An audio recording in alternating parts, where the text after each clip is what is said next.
C'est fou à quel point on passe notre temps à fuir certaines émotions.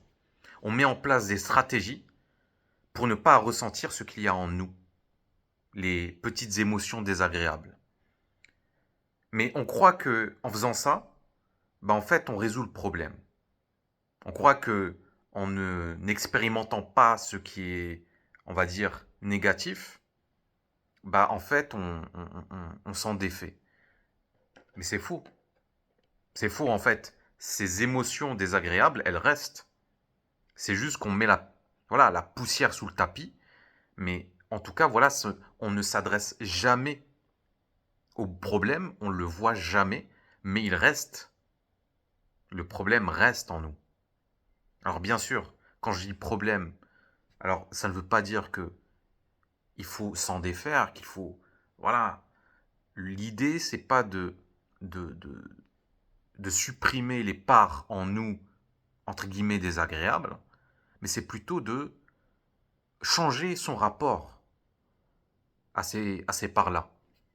D'accord? Parce que très souvent, en fait, on voit notre tristesse, notre sentiment de solitude, notre colère comme des parts voilà, dont il faut se débarrasser. Donc, il faut plutôt réinterpréter, en fait, notre vision qu'on a de ces parts-là. C'est ça qu'il faut faire.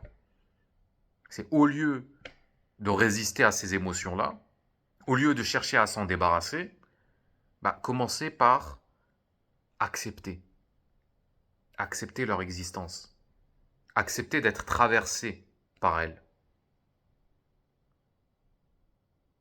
Donc voilà, cher ami, si tu es plutôt du genre fuyant, d'accord? Donc tu fais tout pour fuir ton anxiété, ton angoisse, tu essayes de tout faire pour ne pas regarder ces parts-là, permets-toi une chose, permets-toi de ressentir tout ça, en conscience. Observe ce qui te traverse, comme sensation, comme émotion, comme pensée. Pourquoi? Parce que le problème, c'est pas l'émotion, c'est le rapport que tu as avec cette émotion. Qu'est-ce qui accompagne cette émotion? Est-ce que c'est de la culpabilité? Est-ce que c'est de la honte? Est-ce que c'est du dégoût? En fait, très souvent, quand on ressent, par exemple, de la tristesse, on va venir rajouter une couche de souffrance. On va se raconter des histoires. On va se dire, en fait, cette tristesse, c'est, c'est une preuve de ma faiblesse, en fait. Si je ressens cette tristesse, c'est parce que je suis faible. Et je ne suis pas censé être faible. En fait, il faut que je sois fort, il faut que je sois exubérant, joyeux. Et ça, c'est le problème de la toxicité positive. En fait, on est entouré de d'influenceurs, de coachs, de gourous qui nous mettent dans la tête des idées qui sont complètement farfelues. On nous dit qu'il faut absolument être heureux, voilà, qu'on ne doit pas douter, qu'on ne doit pas être anxieux, etc. Et on a tendance à croire à ces discours-là. On a tendance à ériger ces figures-là au rang de prophètes, de Dieu. Mais je vais vous dire une chose, ces coachs, ces gourous, en fait, ils sont humains. Ils sont comme nous. Ils expérimentent eux aussi le doute, la peur, la tristesse. Et il faut prendre du recul par rapport à ce qui est dit. D'accord? Il faut faire du tri. L'anxiété, la peur, la tristesse sont des émotions tout à fait normales. Bien sûr, quand ça dépasse une certaine intensité, il faut faire un travail thérapeutique et essayer de chercher pourquoi en fait, d'où ça vient cet excès de négativité. Mais quand c'est une, voilà, c'est une émotion qui est, on va dire, à intensité normale, très souvent ce qu'on fait, c'est que on va venir se raconter des histoires, se dire que non, c'est pas bien, il faut pas être comme ça, non, on n'a pas à douter, on n'a pas à être paresseux. Par exemple, en fait, il y a énormément de culpabilité quand on n'est pas productif. Pourquoi? Parce qu'il faut toujours, être productif, il faut toujours rentabiliser son temps. D'accord? Tu n'as pas à passer, par exemple, toute une journée à rien faire. Ça, c'est pas bien. D'ailleurs, très souvent, ce qu'on fait quand on reste à la maison, on va essayer de rentabiliser son temps de repos. C'est-à-dire qu'on va essayer de, voilà, comment dire, de rentabiliser son temps en regardant un documentaire, en lisant un livre, etc. On se permet pas en fait juste d'être au lieu de... Parce que là, on est dans une société du faire, mais il faut apprendre à être, juste à être là. Hein, ressentir tout ce qui nous traverse et se permettre voilà, de ne pas suivre les injonctions qui nous ont été imposées. Donc voilà, cher ami, si tu as du coup de l'anxiété, de l'angoisse, sache que c'est normal, d'accord. Et au lieu de chercher à détourner ton attention par du divertissement, de l'alcool, de la nourriture, etc., essaye de ressentir tout ça, tout ce qui te traverse. Moi, par exemple, ce que je fais, c'est qu'une fois par semaine, je fais mon cours de théâtre.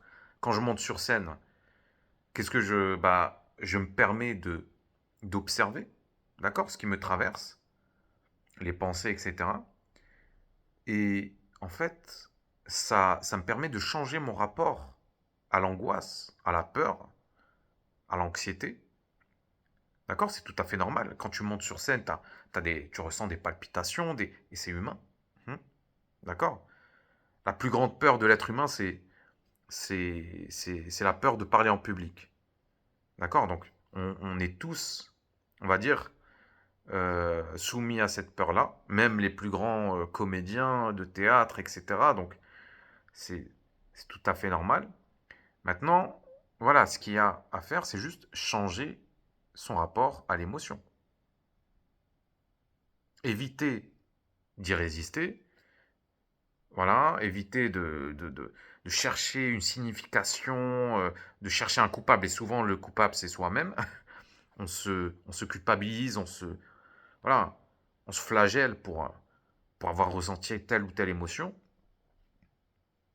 Mais c'est humain. C'est humain. Maintenant, alors si tu as envie d'un petit exercice, une astuce pour permettre de lâcher prise sur la résistance que tu as envers certaines émotions, il y a un exercice tout simple, c'est l'exercice de la douche froide.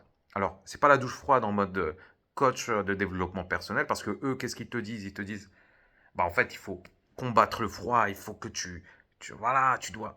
Non, t'as pas à résister au froid. Ce que tu dois faire, c'est ressentir le froid pleinement. Et c'est totalement différent.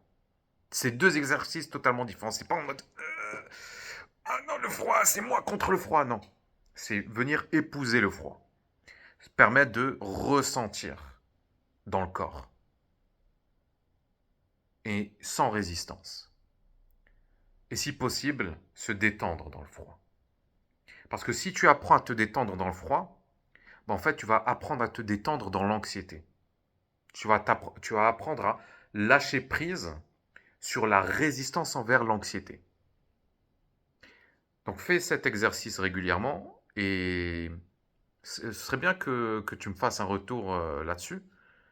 Voilà, en tout cas, si tu as une question, une remarque, n'hésite pas à m'écrire en commentaire. Putain, j'ai oublié d'évoquer plein de points, mais c'est pas grave, je le ferai dans les prochaines vidéos. Si tu veux regarder les prochaines vidéos, abonne-toi. Et merci de m'avoir écouté et je te dis à bientôt. Salut.